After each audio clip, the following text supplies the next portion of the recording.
They had gone back to their exercises and kept up their racket, leaping around me with horrible yells as I crouched looking for paw prints on the hard, dry ground.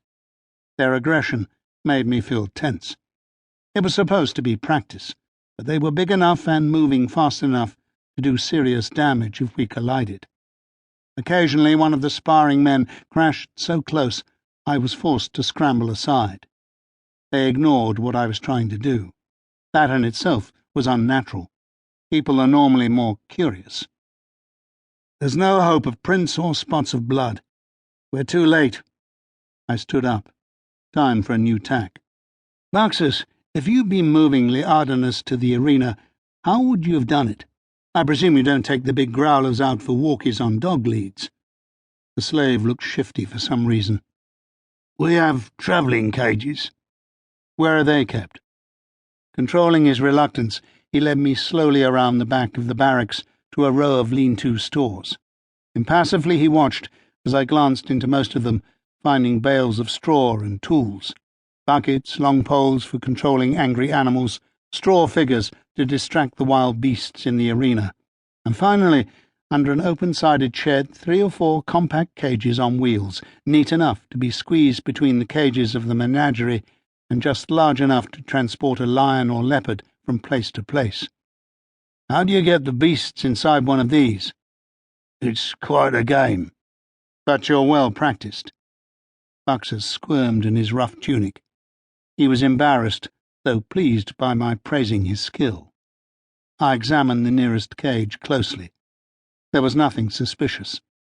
I was walking away when intuition drew me back. Empty, the wheeled cages were easy to manipulate.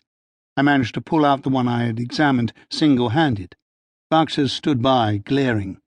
He said nothing and made no attempt to stop me, nor did he weigh in to help. Perhaps he knew or guessed what I would find. The next cage did provide evidence. Kneeling down inside it, I soon discovered traces of blood. I jumped out and dragged the second cage into the light.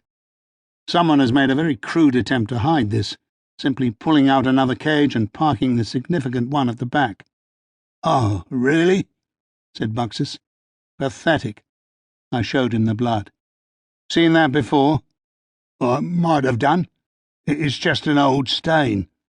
"That stain is not too old, my friend, and it looks as if somebody tried to wash it away, the kind of useless scrubber my mother would refuse to have working on her kitchen floor." The watery runoff had been absorbed far along the grain of the wooden floor of the cage, but the original splashes of blood could still be seen as darker, more concentrated marks. Not much effort went into it, or else there wasn't enough time to do a good job. "You think Leardanus was taken somewhere in this cart, Falco?" "I bet he was." "That's terrible." I gave Buxus a sharp look. He seemed deeply unhappy, though I could not tell whether he was simply grieving for his lost big cat, or whether he was uncomfortable with my discovery and line of questioning. "He was taken away and then brought back dead, Buxus. What's puzzling me is how anyone could have extracted him from his normal cage without you hearing the commotion." "It's a real puzzle," the keeper said sorrowfully.